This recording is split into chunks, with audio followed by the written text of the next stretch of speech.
didn't hear a message like our message, and I went to the Army for 5 years, and my feeling is that it was likely one of the biggest mistakes of my entire life. And I've made some very big mistakes in my life, but I think the Army was the biggest mistake that I made in my life. I was 18. I had just finished high school. I'm from Alabama. Does anybody know Alabama? I know you're from all over the world. But Alabama is a small place in the South with not many people. And actually there's more cows than there are people in Alabama. But yeah, lots of trees. And I was living actually in the woods because I didn't have a home after high school. And I got in trouble with the police. And the police in my town told me,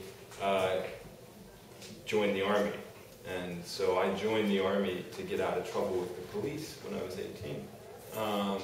And even, saying this, I should have stayed and I should have fought and pushed back against the police because my decision to join the Army was wrong, and it led to a lot of bad things, So how long have you guys been in the U.S.? Like 1 year? Huh? Everybody is different. Like somebody is 1 year, somebody is month. Have you all been here long enough to know that it's crazy here? That it's completely crazy in the United States? Especially in New York. Especially in New York. So you've noticed this. It's not just me. It's completely crazy here. People, the leaders, Obama, stands up and says, oh, we believe in freedom and we believe in democracy and we want people to eat and to go to school. But that's not what they do. And in fact, they don't really do anything. They just give orders.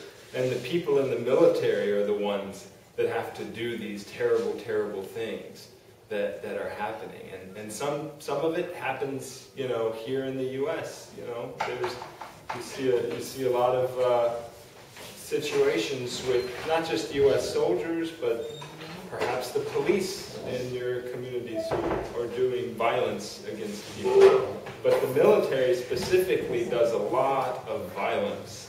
Everybody knows what violence means? Yeah.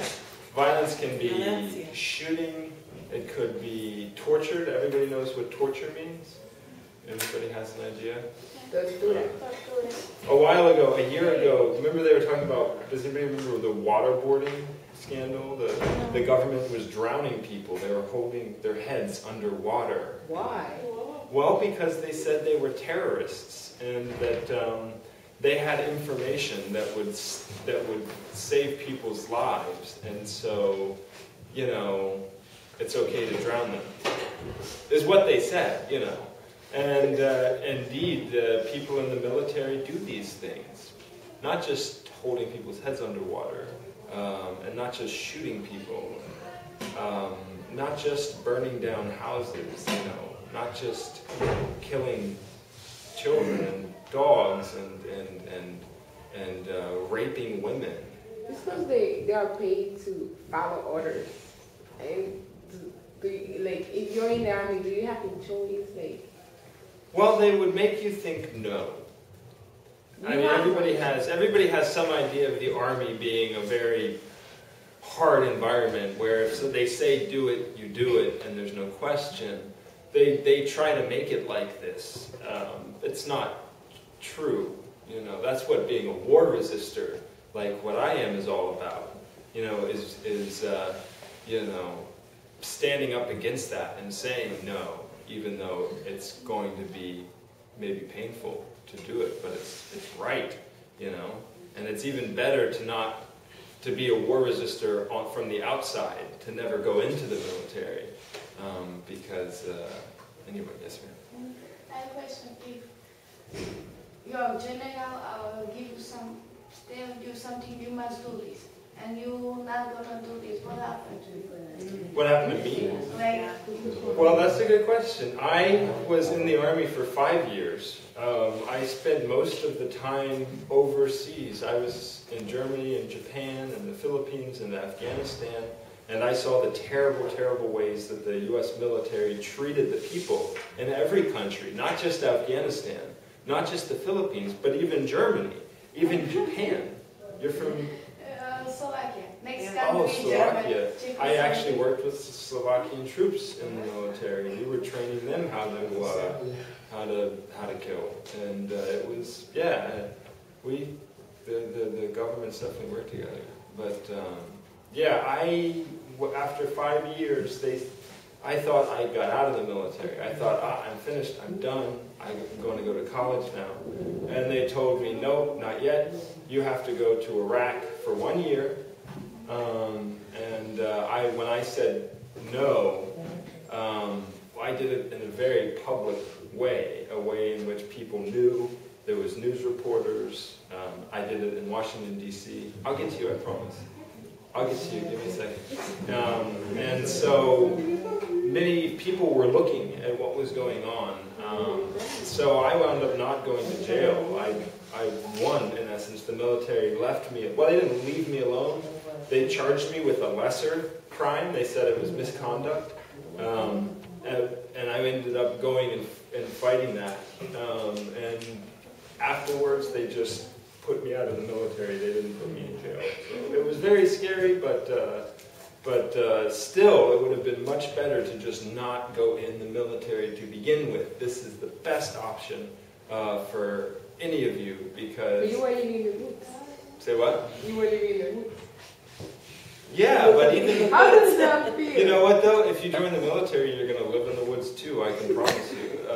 There's But at some does it feel point, to live in the woods? you will be... The only difference is you can't build fires in the military when you're sleeping in the woods. We're talking about barrier in the class, so I want to know what barrier do you overcome in what area? Oh, okay, that's a very good question. Very, very many.